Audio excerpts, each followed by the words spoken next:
สบายดีพี่น้องมาเบิ่งเท้าหน่อยถ้าสักหน่อยก็ห้องหาผู้สาวอีกคือเก้าอัปโออัปโอโมกินหยาแล้วห้องหาผู้สาวแล้วกินยากินยาว้าวโอ้ห้องเนาะ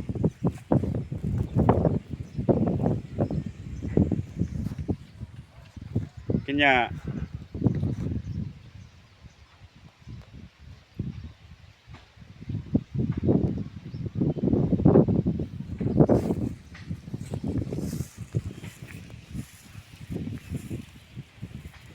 นานใส่ความพุ่นแห้งแล้วนานปัดกุ้มพี่น้องเอ้าสักหน่อยสักหน่อยยังไงเนี่ยกินฮอดผู้สาวห้องหาผู้สาวสนคันนาเจ้าเด้อ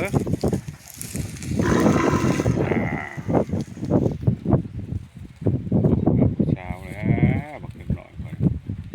สนกันให้ไต่คันนา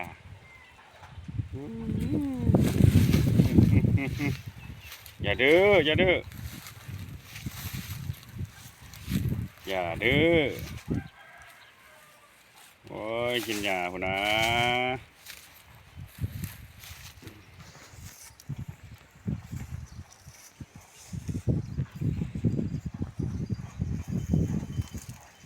ก็เป็นกระทิ่งแดงเท่านั้นที่บัดนี้กระทิ่งทองไป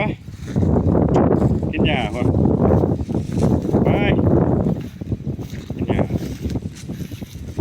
ไป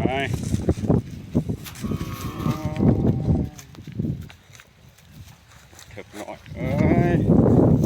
ยังเป็นอยู่สิ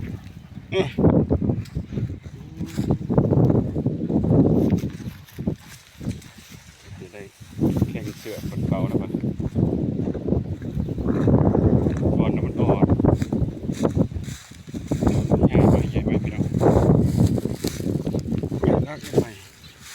ปก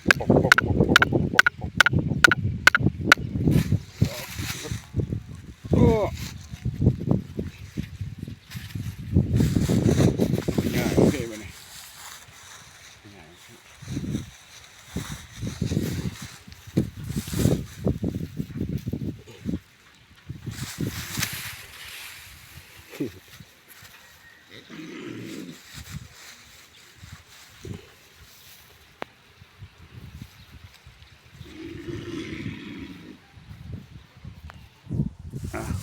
ดอกชนิด